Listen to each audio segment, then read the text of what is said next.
8 बड़ी ब्रेकिंग आपके सामने। सबसे पहले जहां यूक्रेन पर रूस का भीषण हमला हुआ है और 24 घंटे में 57 एयर स्ट्राइक, 30 MLRS अटैक हुए हैं।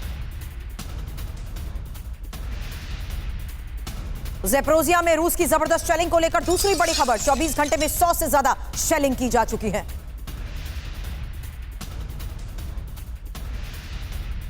केरसो में यूक्रेनी होवित्जर हो चुके हैं तबाह, जहां में सभी होवित्जर की खेप को कर दिया गया है नष्ट। चौथी वॉर ब्रेकिंग, जहां नॉर्थ कोरिया रूस को दे सकता है भारी संख्या में हथियार और नॉर्थ कोरिया से रूस को मिल सकते हैं अब 152 mm के शेल्स द गार्डियंस। अफ्रीका में वैगनर को बड़ा नुकसान, एक और वॉर ब्रेकिंग, जहां एक हफ्ते में 2 हेलीकॉप्टर और एक Su-25 को कर दिया गया है तबाह।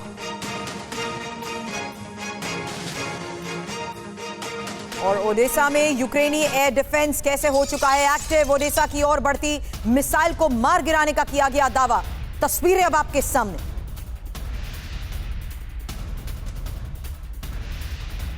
ईरान में लगातार बढ़ती सैन्य मूवमेंट की भी बड़ी खबर सामने आ रही है। उत्तर पश्चिम इलाके में एयर डिफेंस सिस्टम आर्टिलरी को किया गया है डिप्लॉय।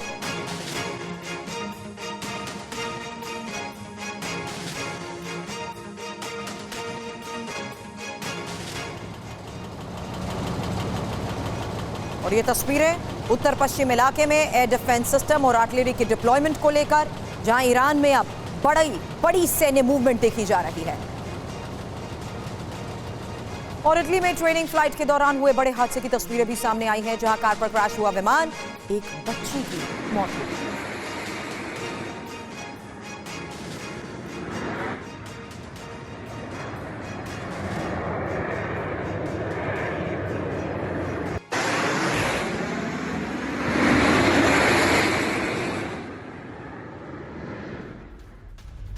तो आज बड़ी खबरें एक साथ होंगी आपके सामने, जहां देखिए किस तरीके से अब वॉर जोन से आ रहे इन तमाम बड़ी खबरों पर डिटेल जानकारी भी थोड़ी देर में बस आपके सामने। लेकिन उससे पहले 8 वॉर ब्रेकिंग यूक्रेन पर रूस के भीषण हमले को लेकर, वहीं ज़ेपोरिज़िया में भी रूस की तरफ से अटैक को लेकर सबसे बड़ी खबर आई, जहां 24 घंटे में 100 से ज्यादा शेलिंग की जा चुकी है। MSTA-B होवित्जर की खेप को कर दिया गया नष्ट। और साथ ही इंपॉर्टेंट है कि किस तरीके से अब रूस को नॉर्थ कोरिया देने जा रहा है मदद, और रूस को अब मिल सकते हैं नॉर्थ कोरिया से हथियार। वहीं एक हफ्ते में 2 हेलीकॉप्टर और एक Su-25 को तबाह करने को लेकर भी बड़ा दावा किया जा रहा है। यह खबर सामने आई है कि किस तरीके से लगातार आमने सामने की इस जंग में अफ्रीका में अब वैगनर्स को बड़ा नुकसान पहुंचा है। और साथ ही ओडिशा में देखिए हालात बिगड़ रहे हैं, जहां ओडिशा की ओर मिसाइल बढ़ रही थी उसे मार गिराने का दावा किया जा चुका है। वहीं 2 खास तस्वीरें हमने आपको दिखाई कि किस तरीके से ईरान में अब बड़ी सैन्य गतिविधियां बढ़ती जा रही हैं। और इसी सैन्य मूवमेंट के तहत खबर यह सामने आई कि एयर डिफेंस सिस्टम और आर्टिलरी को अब किया जा रहा है डिप्लॉय। वहीं एक बच्ची की दर्दनाक मौत की खबर, किस तरीके से कार पर क्रैश हुआ विमान।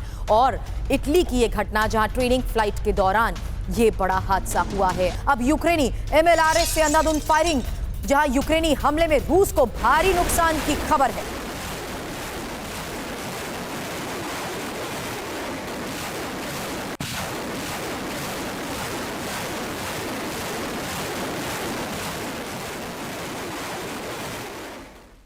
ज़ेपोरिज़िया में भी यूक्रेन की जबरदस्त फायरिंग हुई है। APR-40 से रूसी ठिकानों पर कैसे वार हुआ, तस्वीरें आपके सामने होंगी, क्योंकि ज़ेपोरिज़िया पर कब्जे की ये जंग और तेज हो चुकी है।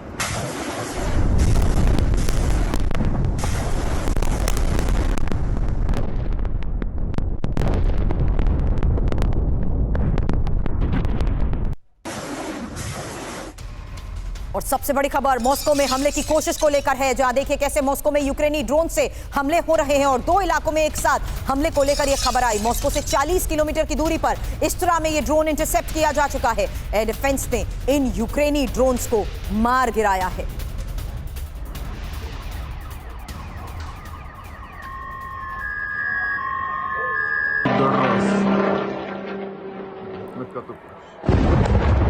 ये 3 बड़ी ब्रेकिंग एक साथ अब आपके सामने होंगी, जहां आपको बता दें किस तरीके से यह जंग और विध्वंसक हो चुकी है। और भयानक होते युद्ध की ये विध्वंसक तस्वीरें एक साथ आपके सामने, जहां देखिए किस तरीके से यूक्रेनी MLRS से अंधाधुंध फायरिंग की ये तस्वीरें सामने आई। वहीं रूसी ठिकानों पर हमले को लेकर बड़ा दावा किया जा चुका है और अब मॉस्को में यूक्रेनी ड्रोन से हमले को लेकर भी खबर आई है। तो ज़ेपोरिज़िया में कब्जे की जंग हो चुकी है तेज और दो इलाकों में एक साथ मॉस्को में जिस तरीके से हमले हुए हैं ये तस्वीर आपने देखी है। लेकिन इस बीच इंफॉर्मेशन वॉल पर डिटेल मॉस्को पर लगातार हो रहे हमले को लेकर, क्योंकि बड़ी खबरें मॉस्को पर लगातार यूक्रेन कर रहा है हमले और सितंबर में दूसरी बार मॉस्को पर हमले की इस कोशिश को लेकर सबसे बड़ी खबर आई है। हालांकि मॉस्को से 40 किलोमीटर की दूरी पर यूक्रेनी ड्रोन को मार गिराने का भी दावा किया गया है और मॉस्को पर हमले रूस के अंदर से होने की आशंका, रूस की चिंता किस तरीके से बढ़ा रहे हैं, इस बारे में एक्सपर्ट्स के साथ भी करेंगे चर्चा। और साथ ही ये बता दें कि क्रिमिया पर फिर से यूक्रेन का ड्रोन हमला हुआ है।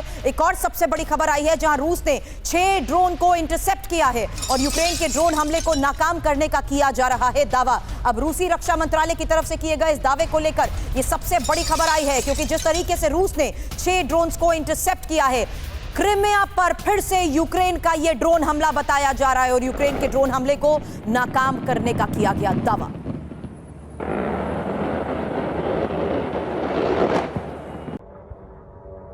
क्रिमिया पर ड्रोन अटैक क्या हो गए हैं नाकाम, क्योंकि यूक्रेन ने बीती रात क्रिमिया पर 2 ड्रोन हमले की कोशिश की है। अब इंफॉर्मेशन आपके सामने कि किस तरीके से बैक टू बैक 2 हमले की यह कोशिश। रात 1 बजे के बाद पश्चिमी क्रिमिया में 2 ड्रोन इंटरसेप्ट किए गए और साथ ही ब्लैक सी पर भी रूसी डिफेंस ने 4 ड्रोन्स को इंटरसेप्ट करने का दावा किया है। हालांकि यूक्रेन का कोई भी ड्रोन टारगेट को हिट नहीं कर सका है। हालांकि इंपॉर्टेंट यह भी है कि 13 सितंबर को भी क्रिमिया पर यूक्रेन ने हमला बोला था। सेवास्तोपोल में भी 2 रूसी वॉरशिप्स को नुकसान पहुंचाने का दावा किया गया था। अब एक्सपर्ट्स के साथ चर्चा की शुरुआत करना चाहेंगे। Former ambassador Deepak Vora sir इस वक्त हमें ज्वाइन कर चुके हैं। As a defence expert major general retired Anuj Mathur sir भी हमें ज्वाइन कर चुके हैं और साथ ही brigadier retired Vinod Dutta as a defence expert हमें ज्वाइन कर चुके हैं। दत्ता सर, आपसे शुरुआत इसलिए क्योंकि जिस तरीके से रशिया वल्नरेबल सिचुएशन में नजर आ रहा है, 190 से ज्यादा हमले रशिया पर हो चुके हैं। क्या कहें, क्या डिफेंस में है रशिया या उसकी स्ट्रैटेजी का है हिस्सा? देखिए, जिस तरह से रशिया के ऊपर अटैक हो रहे हैं वो ये बताता है कि किस तरह से जो युद्ध है वो रशिया की टेरिटरी में जाता हुआ दिखाई दे रहा है। और देखिए, यूक्रेन के पास कुछ खोने को है नहीं और जिस तरह का समर्थन है, और सबको पता है कि ये युद्ध रूस और यूक्रेन का नहीं है, ये रूस बनाम अमेरिका और उसके एलाइज का है। तो वो जिस तरह से अपने युद्ध को या जिस तरह से अपने टारगेट्स को एंगेज कर रहा है रशियन टेरिटरी में, आप देखिए मॉस्को के एयरपोर्ट पे अटैक हुए हैं और भी कई तरह के अटैक्स हुए हैं। तो ये दर्शाता है कि रशिया को वो चुनौती दे रहा है और एक स्ट्रेटेजिक मैसेजिंग है। हालांकि रशिया भी पूरी तरह से तैयार है, जिस तरह से उसने रशिया पूरी तरीके से तैयार है, लेकिन वो इस फैक्ट को कैसे डिनाई कर दे सर कि अब मॉस्को में रहने वाले लोग ही इसकी चपेट में आते जा रहे हैं। पहले डिफेंस लेयर को टारगेट किया गया, अब लोग प्रभावित हो रहे हैं। यही वजह है कि एयरपोर्ट की तस्वीरें भी हमने आपको दिखाई। लेकिन इस बीच कामयांग में इलाके में जोरदार धमाका हुआ।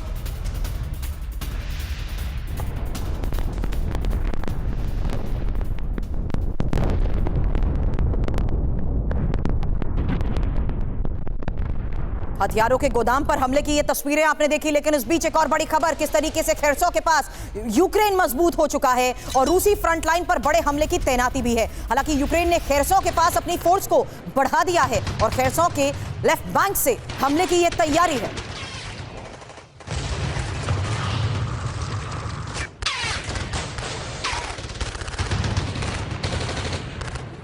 बड़ी खबर यह भी है कि खेरसो में रूस के पास सैनिकों की कमी की खबर आ रही है।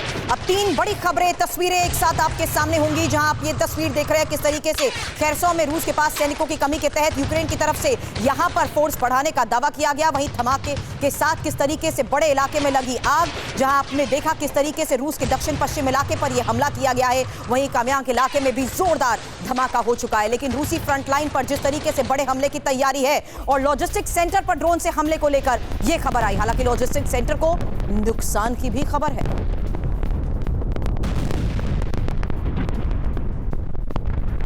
ज़ेपोरिज़िया में यूक्रेनी फोर्स पर अटैक, जहां जंगलों में रूसी सेना पर बड़ा हमला हुआ है और रूसी हमले में कई यूक्रेनी भी घायल हो चुके हैं। हालांकि रूसी रक्षा मंत्रालय की तरफ से यह दावा किया गया है।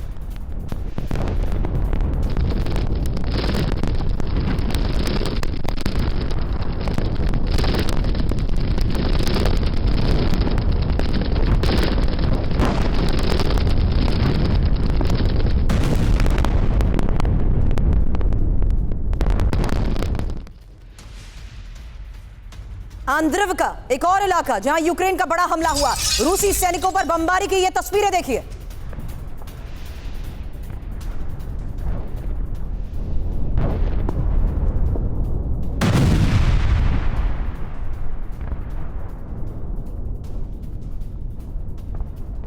यूक्रेनी हमले में मारे गए कई रूसी सैनिक। अब ये 3 तस्वीरें एक साथ आपके सामने भी होंगी। हालांकि उससे पहले एक और सबसे बड़ी खबर, जहां देखिए यूक्रेन में कुछ ही घंटे में हो सकता है सबसे बड़ा हमला, जहां पूरी ताकत से एयर स्ट्राइक की तैयारी में अब रूस भी नजर आ रहा है। हालांकि कैस्पियन सी में रूस के कई Tu-95S भी नजर आए हैं। पोलिनिया एयरफील्ड से रूस के 7 Tu-95S ने टेक ऑफ किया है। ब्लैक सी में एक साथ रूस की कई UAV के मूवमेंट्स भी देखे गए। इन इलाकों से हमले की आशंका बढ़ती जा रही है। कौन कौन से वो इलाके हैं, इंफॉर्मेशन वॉल पर देखिए, जहां पर ब्लैक सी और कैस्पियन सी सबसे ज्यादा महत्वपूर्ण माने जा रहे हैं, क्योंकि यहां पर कैस्पियन सी में रूस के कई Tu-95S भी मौजूद बताए जा रहे हैं। इंपॉर्टेंट यह भी है कि पोलिनिया एयरफील्ड से 7 Tu-95S का टेक ऑफ भी हो चुका है। तो भीषण हमले की तैयारी में जिस तरीके से रूस है, किन इलाकों से हमले की आशंका जताई जा रही है, ब्लैक सी से रूसी ड्रोन्स की मूवमेंट, और साथ ही इंपॉर्टेंट यह है कि ये रूस की अगली वो स्ट्रैटेजी है जिसमें यह साफ हो चुका है कि किस तरीके से रूस भी अब बिग ऑफेंसिव करने की तैयारी में है। लेकिन कीव पर बड़े हमले की आशंका को लेकर एक और सबसे बड़ी खबर, जहां पूरे यूक्रेन में एयर रेड अलर्ट है। अब कीव, ज़ाइटोमीर, निप्रो में अलर्ट, साथ ही पोल्सोवा, खार्किव और सुमी में अलर्ट जारी किया जा चुका है। साथ ही चार्निहाइव के साथ साथ विनित्सिया में भी अलर्ट जारी कर दिया गया।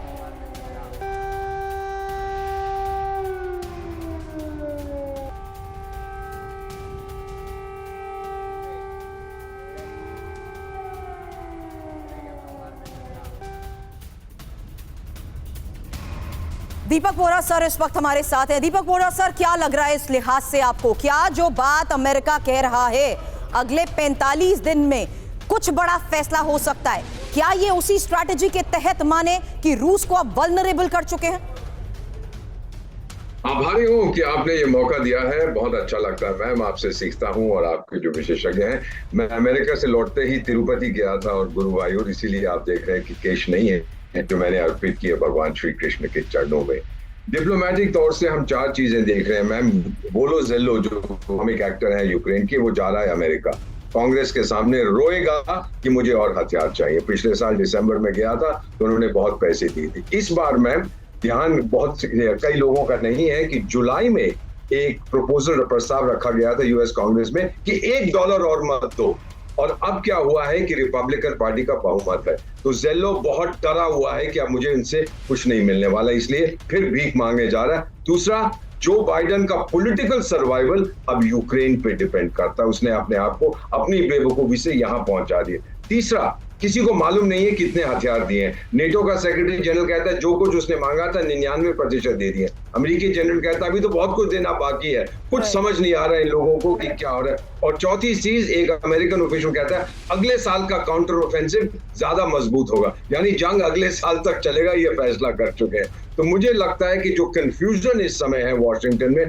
पूरी दुनिया में, उससे तो ये नजर आ रहा है कि इतनी जल्दी जंग नहीं खत्म होगा। लेकिन क्योंकि अभी व्लादिवोस्टॉक में जो ईस्टर्न इकोनॉमिक फोरम हो, भारत के एक मंत्री ने हमारी डेलीगेशन का प्रतिनिधित्व किया, वहां पर पुतिन बोले मैं तो तैयार हूं बातचीट के लिए, लेकिन ये सर्कस वाला कहता है उसने तो कानून बनाया कि रूस से कोई बात नहीं करेगा, मैं भी नहीं करूंगा, इस कानून को तो बदलो। तो मुझे लगता है कि अब स्टेलमेट की स्थिति आ रही है और जितना जोर रूस लगा सकता है वो अब लगाएगा तोड़ने को अमेरिका को का जो सपोर्ट यूक्रेन को मिल रहा है, ये देखने वाले हैं हम। 45 4 पॉइंट आपने कहे हैं, रशिया वॉर ऑफ डिस्ट्रैक्शन के तहत सब कुछ खत्म कर चुका है, लेकिन अब अमेरिका ही क्या पूरी तरीके से ज़ेलेंस्की को वल्नरेबल कर चुके हैं। जो 4 बातें कही हैं आपने, उस लिहाज से ये समझना भी बहुत ज्यादा जरूरी हो चुका है। लेकिन रूस ने क्रूज मिसाइल से किया है हमला।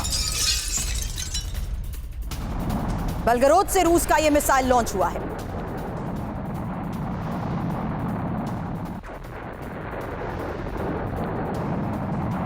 खार्किव इतना इंपॉर्टेंट क्यों है, इस बारे में एक्सपर्ट्स के साथ चर्चा करने से पहले जान लीजिए खार्किव में रूस का घातक मिसाइल अटैक, जहां खार्किव के 4 इलाकों में धमाके हुए और खार्किव पर S-300 से रूसी हमला हुआ है। हालांकि खार्किव पर स्कैंडल मिसाइल से हमला किया गया।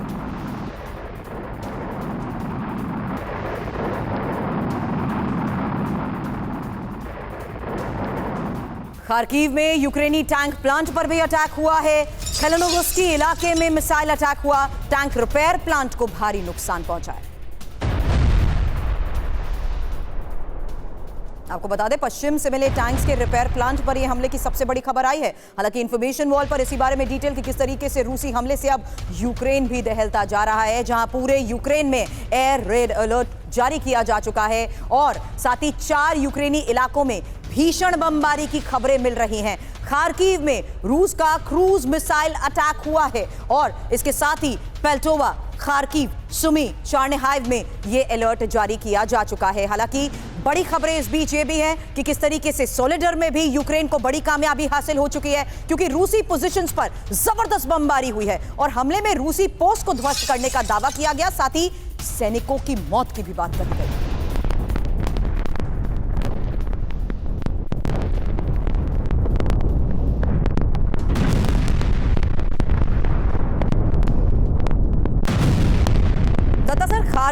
खार्किव इसलिए क्योंकि यहां पर यह साफ हो चुका है कि अभी तक सिर्फ खार्किव में शेलिंग से 5000 घर तबाह हो चुके हैं।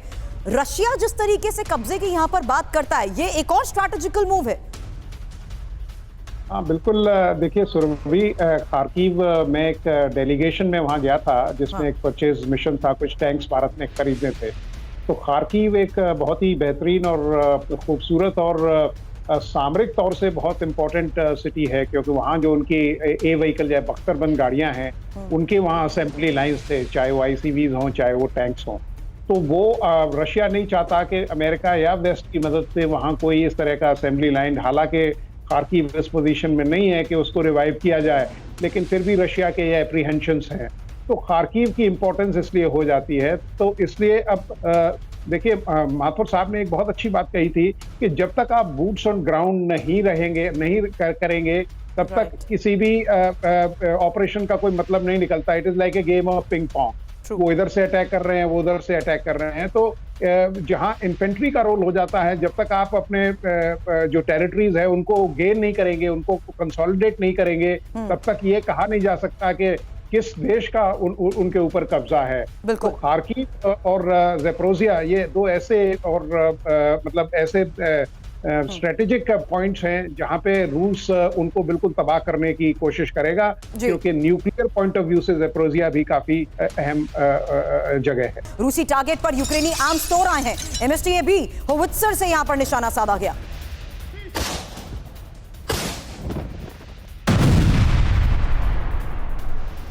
रूस का दावा कि यूक्रेन की कई पोजीशंस को इसी तरह तबाह कर दिया गया।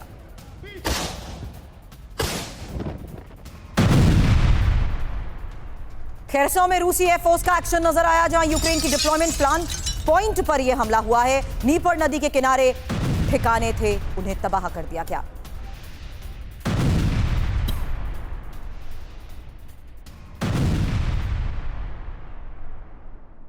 राइट बैंक में यूक्रेनी बेस निशाना बना। अब हमले में रूसी डिफेंस सिस्टम को भी तबाह कर दिया गया है। यूक्रेन का रूसी पोजीशंस पर अटैक और दावा यह कि BUKM-3 एयर डिफेंस सिस्टम को नष्ट कर दिया गया।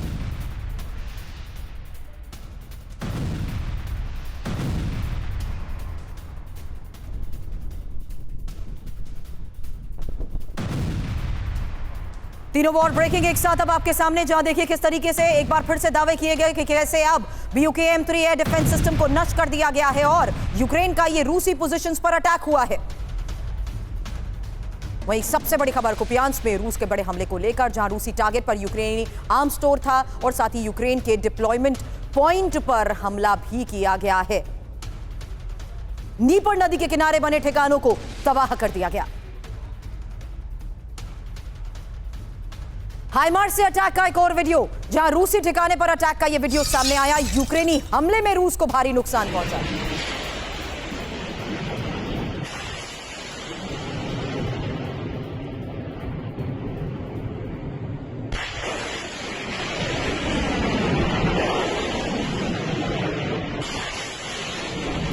रूस के साथ आमने सामने की इस जंग में हमला बखमुट में भी हुआ है और यूक्रेन ने यह हमला किया है, घात लगाकर एक दूसरे के ठिकानों पर वार।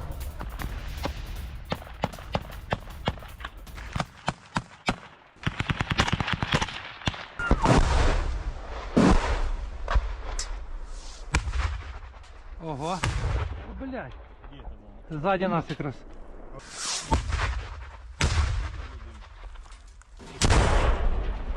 Блядь.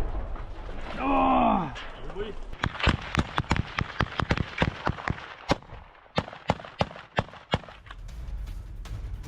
और सबसे बड़ी खबर जहां देखिए नेटो की अब न्यूक्लियर तैयारी और नेटो की न्यूक्लियर तैयारी, क्योंकि हमारा आपसे एक सवाल है, क्या वर्ल्ड वॉर का सीन अब हो रहा है तैयार? ये बड़ी खबर, रूस और यूक्रेन युद्ध अब जिस तरीके से चरम पर है, क्या वर्ल्ड वॉर का सीन तैयार हो रहा है? नेटो देश पोलैंड और रोमानिया अपने बॉर्डर पर हाई अलर्ट पर हैं। इंपॉर्टेंट है ये कि नॉर्थ कोरिया के लीडर किम जोंग रूस में हथियारों की अब विंडो शॉपिंग कर रहे हैं, और समझना यह भी जरूरी है कि किस तरीके से चीन खुलकर रूस की मदद के लिए आ चुका है सामने। हालांकि ये इंपॉर्टेंट सवाल है, और साथ ही ये कि आर्मेनिया और अजरबैजान में भी अब कभी भी युद्ध हो सकता है। अब कैसे चीन ने ताइवान पर अटैक की जबरदस्त ड्रिल शुरू कर दी है, ये इंपॉर्टेंट सिनेरियोज जहां सीरिया में भी अमेरिका और रूस के बीच बहुत तनाव वाले हालात बने हुए हैं, इसलिए यह समझना जरूरी है कि क्या वर्ल्ड वॉर का सीन तैयार हो रहा है।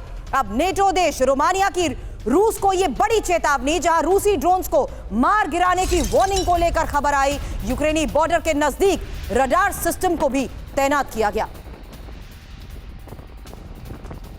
डुब्रोग्रिया में 600 अतिरिक्त सैनिकों की तैनाती।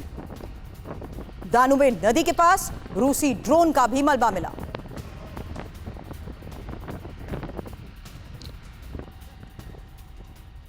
नेटो देश की क्या ये रूस को धमकी है? बड़ा सवाल, क्योंकि अब रोमानिया ने रूस को ये सीधी चेतावनी दे दी है।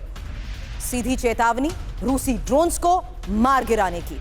इंपॉर्टेंट है ये, यूक्रेनी बॉर्डर्स के नजदीक रडार सिस्टम और 600 सैनिकों की तैनाती, और साथ ही एयर डिफेंस सिस्टम का हो सकता है इस्तेमाल। हालांकि दानुबे नदी के नजदीक रूसी ड्रोन का मलबा भी मिला है, और ओडेसा से नजदीक है रोमानिया बॉर्डर। ये वही इलाका है जिसको लेकर ये सबसे बड़ी खबर सामने आई है। अब बड़ी जंग के लिए नेटो की बड़ी तैयारी, जहां नेटो के 35 लाख सैनिक जंग के लिए हैं तैयार। पहले ही महीने में मोर्चे पर होंगे 3 लाख सैनिक। जी हां, सबसे बड़ी खबर है, बड़ी जंग के लिए नेटो की ये बड़ी तैयारी है। 35 लाख सैनिक जंग के लिए नेटो के तैयार है। पहले ही महीने में मोर्चे पर ये 3 लाख सैनिक होंगे। नेटो के मिलिट्री कमेटी के प्रमुख की तरफ से ये बड़े दावे किए गए हैं, यानी नेटो की ये जंगी तैयारी है।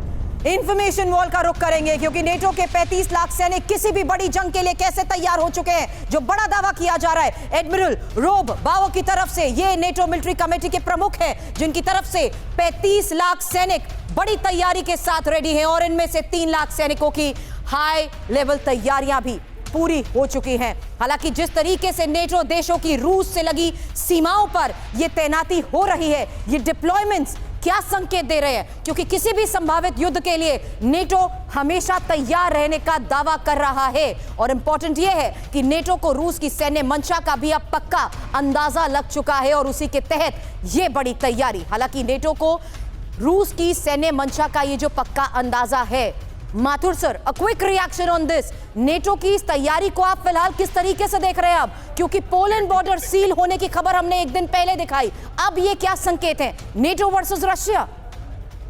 देखिए, लड़ाई जो चल रही है वह शुरू से आखिर तक नेटो वर्सेस रशिया ही थी, अमेरिका वर्सेस रशिया ही लड़ाई है। लेकिन ये जो एक्टिविटीज नेटो की हो रही है, इनको मैं more of a defensive activity की तरह से देखता हूँ। ये लोग रशिया को कोई मैसेजिंग नहीं कर रहे हैं, ये लोग रशिया को धमकी नहीं दे रहे हैं। रोमानिया जो है रशिया को धमकी नहीं दे रहा है, वो अपने आप को बचाने के लिए प्रयास कर रहा है, और 600 सैनिक उसने वहां पर लगा दिए हैं, एयर डिफेंस उसने एक्टिव कर दिया है, क्योंकि वो ये तैयारी कर रहे हैं कि यदि युद्ध बढ़ता है, यदि युद्ध नाटो की तरफ, वेस्ट की तरफ और बढ़ता है, तो उससे बचने का बचा कैसे जाएगा। लेकिन सुरभि, मैं आपको एक बात फिर बता देना चाहता हूं कि रूस का उद्देश्य नेटो पे, नेटो किसी और देश पे कब्जा करना नहीं है। उसका एक अपना रिवाइज्ड एक फॉर्मेट है, और वो रिवाइज जो उनका ऑब्जेक्टिव्स हैं, वो ऑब्जेक्टिव्स वो लेके रहेंगे, ये बात आप मान लीजिए। लेकिन अपने किन ऑब्जेक्टिव्स के साथ अब यूक्रेन ने पूर्वी फ्रंट पर अटैक किया है, ये एक और सबसे बड़ी खबर सामने आ चुकी है, जहां देखिए कैसे यूएवी से रूसी पोजीशंस पर वार हुए हैं, और पूर्वी फ्रंट पर यूक्रेन ने यह अटैक किया है। रशियन ठिकाने पर बम गिराए गए।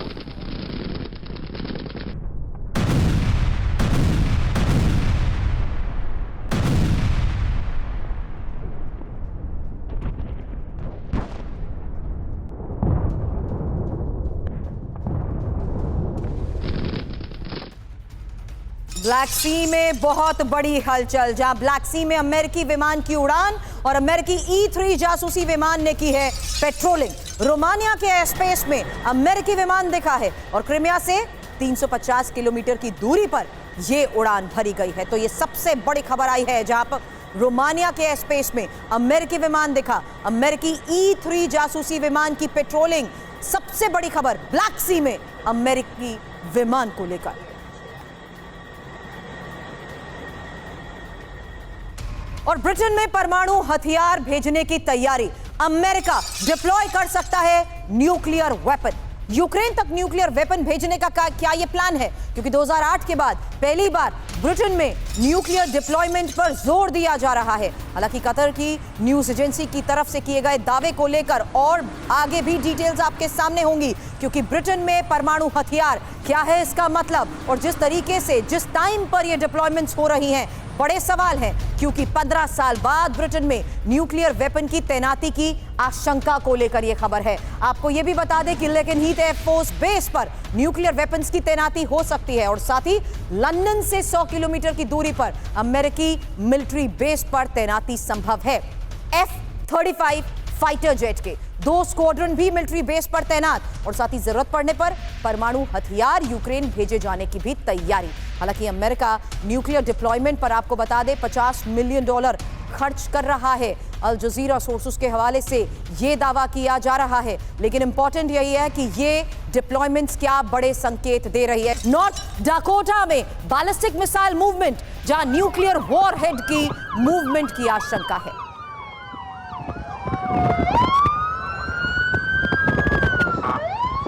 इंटरकॉन्टिनेंटल मिसाइल की मूवमेंट की ये खबरें हैं।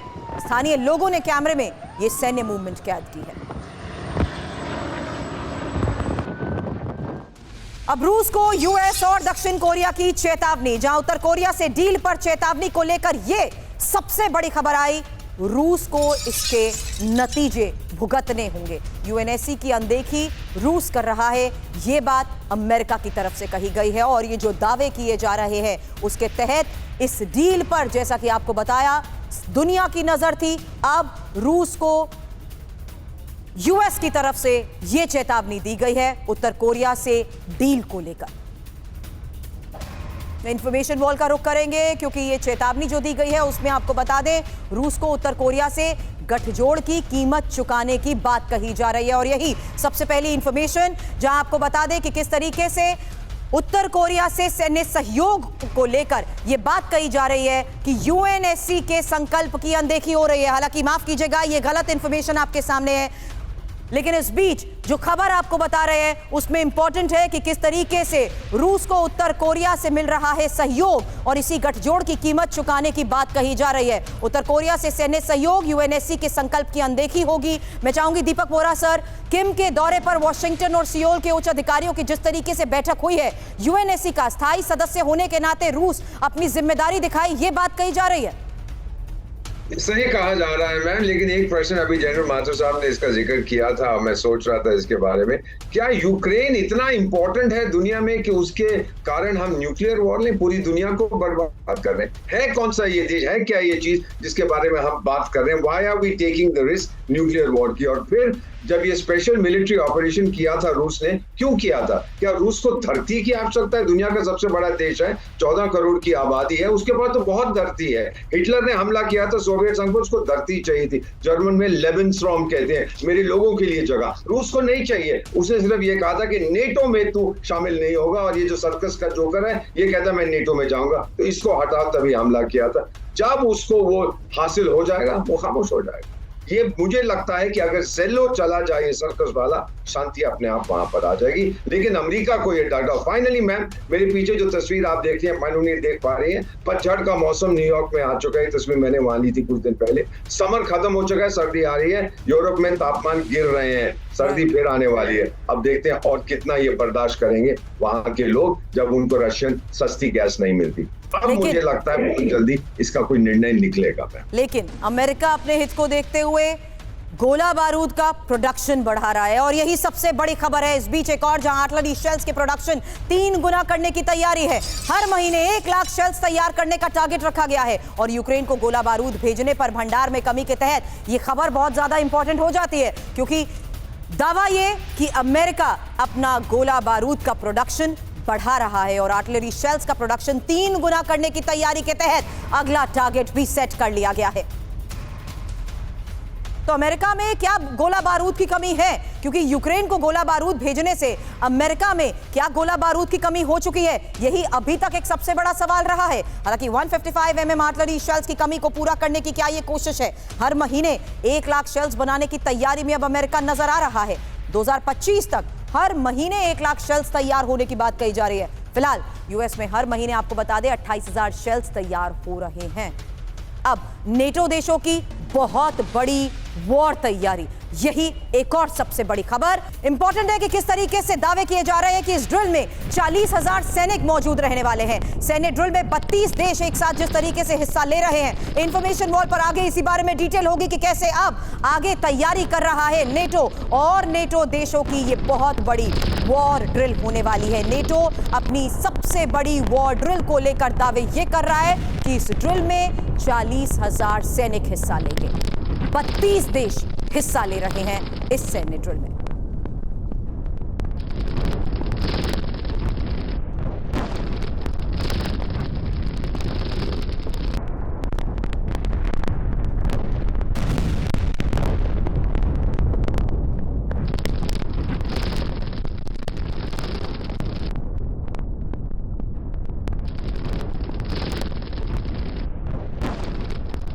तो क्या रूसी सैन्य गठबंधन से निपटने की तैयारी है नेटो की तरफ से? ये समझना और जानना बहुत जरूरी है कि आखिर इस नेटो की सबसे बड़ी वॉर ड्रिल के बारे में क्या इंफॉर्मेशन सामने आ चुकी है, क्योंकि जान लीजिए कि वो कौन सा समय है जब ये देश एक साथ मिलकर वॉर ड्रिल करने वाले हैं।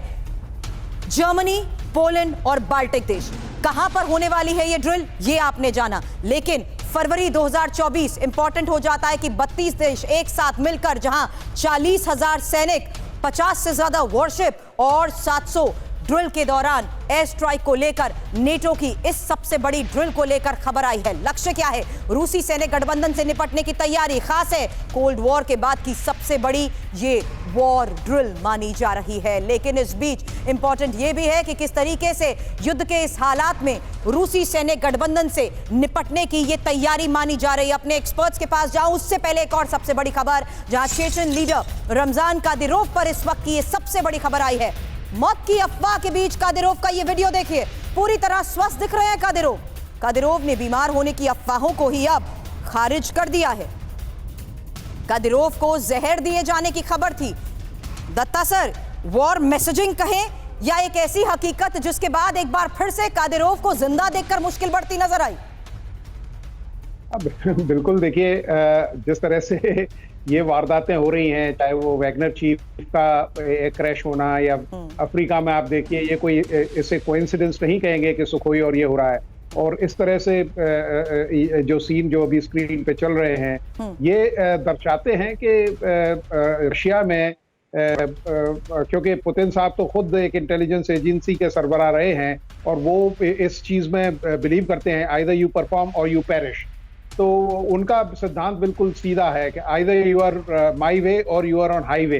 तो एक छोटा सा रिएक्शन, मैंने आपकी बात सुनी माथुर सर। चेचन के लिए सिचुएशन किस तरीके से बदल जाती है अगर ये खबर हकीकत होती, और रूस के लिहाज से ये कितना इंपॉर्टेंट होता? देखो सिर्फ ये जितने भी जो इस तरीके की आर्मीज हैं, जो प्राइवेट आर्मीज हैं, इनमें इनके लीडर्स का एक बहुत बड़ा रोल होता है। लेकिन जब वो किस प्रकार का काम कर रहा है और किस प्रकार की बातें वहां उड़ाई जा रही हैं, ये तमाम चीजें जो है एक साइकोलॉजिकल वॉरफेयर का भी कहीं ना कहीं हिस्सा होते हैं। और मैं ये समझता हूं कि इन चीजों से रूस जैसी बहुत बड़ी, अब मैं आज भी मानता हूं कि रूस एक बहुत बड़ी मिलिट्री पावर है और उस इतनी बड़ी मिलिट्री पावर को इन छोटे छोटे प्राइवेट आर्मीज के छोटे छोटे एक्शन से बहुत ज्यादा अंतर पड़ने वाला नहीं है, ये बात आप मान लें। दूसरी बात मैं जो बताना चाह रहा था आपको वो ये है कि आप इस बात को ठीक से समझने की जरूरत है कि एक नया सिक्योरिटी आर्किटेक्चर बनकर सामने आया है, एक वर्ल्ड ऑर्डर नया उभर के सामने आ रहा है और उसमें बहुत बड़े बड़े लोग हैं, चीन है, नॉर्थ कोरिया है, ईरान है। ताइवान में वॉर अलर्ट, ताइवान में वॉर अलर्ट, यानी ताइवान हमले का चीनी प्लान आ चुका है सामने। और आपको बता दें, हाइब्रिड वॉरफेयर से ताइवान पर होगा हमला। मिलिट्री और साइबर अटैक से ताइवान पर हमले की यह तैयारी, जहां यूक्रेन युद्ध से ताइवान भी सीख रहा है और संभावित युद्ध से निपटने की तैयारी में जिस तरीके से ताइवान जुट चुका है, यह सबसे बड़ी खबर आई है ताइवान पर हाइब्रिड हमले की तैयारी को देखते हुए। इंफॉर्मेशन वॉल का रुख, क्योंकि ताइवान पर हमले के लिए चीन ने जिस तरीके से रणनीति बदली है, उसी के तहत यह समझना बहुत जरूरी है कि आज के हालात को देखते हुए क्या रणनीति अपनाई जा रही है, जहां ताइवान पर हाइब्रिड वॉरफेयर से हमले की तैयारी को लेकर यह बड़ी खबर आई है। हालांकि साइबर अटैक कर ताइवान को भारी नुकसान पहुंचाने का यह प्लान है और यूक्रेन युद्ध के तर्ज पर ही ताइवान चीन के हमलों से बचने की कर रहा है तैयारी। हालांकि संभावित युद्ध से निपटने की तैयारी में ताइवान भी जुट चुका है।